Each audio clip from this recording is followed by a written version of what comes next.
The shelves were covered in flour, chocolate chips scattered across the counter, and pans, knocked from their perch, lay haphazardly across the floor. A slight sniffle caught his attention, and he rounded the counter to the kitchen to find Shay sitting in a mess of flour and a path of destroyed cupcakes, her head hanging in defeat. "Shay, are you okay?" he asked, squatting down to her level, but on alert in case the culprit was still lurking. "You aren't hurt, are you?" He rested his hand on her, but she stayed quiet. "Damn it, Shay, answer me!"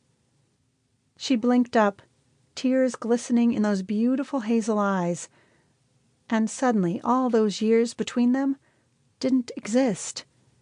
God, he wanted to take her in his arms and protect her, and find a way to make the tears his own, so he could bear the pain for her. Her hands fell limply to her sides as she let out a loud puff of peppermint breath. "It's ruined." A tear escaped her lid and slid down her cheek. This time he couldn't help himself. He reached out, swiping a finger across the wet streak. "Don't cry." She inhaled deeply and straightened her shoulders.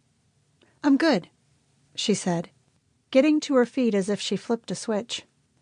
She wiped her hands against her thighs, leaving white streaks of flour across black leggings.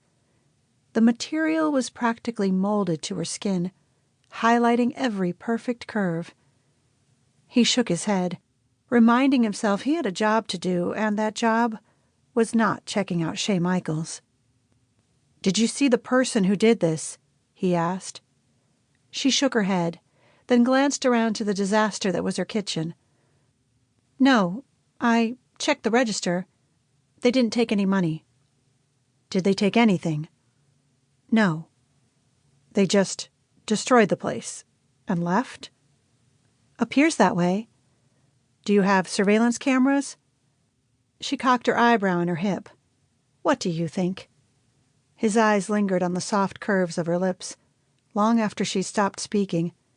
He had a lot of thoughts running through his head, like how they were the softest lips he'd ever kissed, how she was the single most beautiful woman he had ever seen, how he still couldn't believe, after all those years of not seeing her, knowing where she was in the world, she was right there, in front of him that very second. All the animosity he felt toward what they once had vanished as he looked into her sad eyes. He cleared his throat, bringing him back to reality and warning himself to keep it professional. "I can see if they left any fingerprints on the door." "What's the point? They didn't steal anything, just made a mess and ruined all the cupcakes I made for Tommy Kramer's 6th birthday party tomorrow." The point? Nobody destroyed a bakery for no reason, especially if they didn't steal anything. In his line of work, he learned that there was motive behind everything.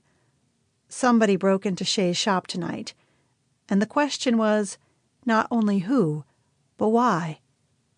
Retaliation was at the top of his guesses. Someone who felt Shay had wronged them and wanted to hurt her in the best way they knew how. The little bakery on Main was Shay's life, according to his sister, and if someone wanted to find a way to unnerve her, this place was an easy target. "Do you have any enemies?" Her eyes widened. "I get along with everybody here. Why would you even ask that?"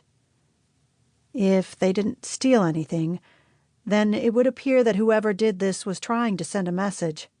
Maybe you don't have any enemies here. But what about in New York?